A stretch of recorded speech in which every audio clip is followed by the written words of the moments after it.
Le garçon devait mettre son uniforme avant que l'allumette ne s'éteigne, car ce n'est qu'ainsi qu'il pouvait devenir soldat.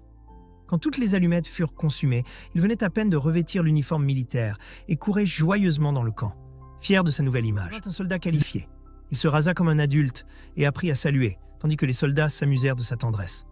Ce même jour, il patrouillait comme sentinelle. Mais soudain, le camp fut attaqué par un bombardement. Un officier le protégea tandis que les explosions retentissaient autour de lui. Effrayé, il se recroquevilla dans la tranchée et, en voyant les soldats blessés, comprit la cruauté de la guerre. Alors il courut vers la tente de campagne, où, avec sérieux, il tenta d'aider à soigner les blessés. Au milieu de la tente, il se mit à chanter d'une voix si belle qu'elle émouvait les soldats jusqu'aux larmes. Mais bientôt survint une nouvelle attaque féroce, et l'enfant, traînant une caisse de munitions à travers la tranchée, apporta les balles à ses camarades, qui lui en furent trop profondément reconnaissants. Enfin, l'enfant salua un vétéran et retourna vers le pont avec la fermeté d'un véritable soldat.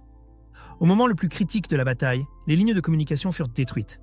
Voyant l'anxiété du commandant, l'enfant se mit à courir et, avec bravoure, quitta la tranchée. En rampant sur le champ de bataille, il réussit à reconnecter la ligne coupée et à rétablir les communications, ce qui permit aux soldats de repousser l'ennemi.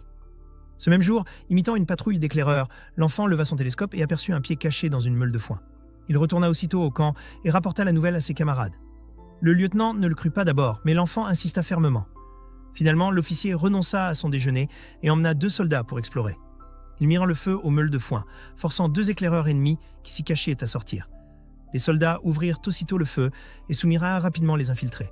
Ensuite, l'enfant s'avança dans l'épaisse brume, sortit un sac à dos et y découvrit une radio utilisée pour transmettre des coordonnées de bombardement aux forces aériennes ennemies.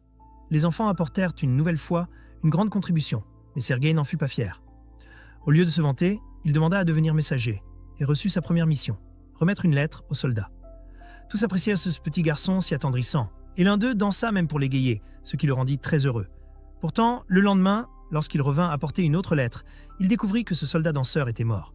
L'enfant, bouleversé, ôta lentement son chapeau et s'en alla avec tristesse. Son nom était Sergueï Yereshkov, connu comme le plus jeune soldat de l'histoire. Après la guerre, qu'il reçut une médaille de héros.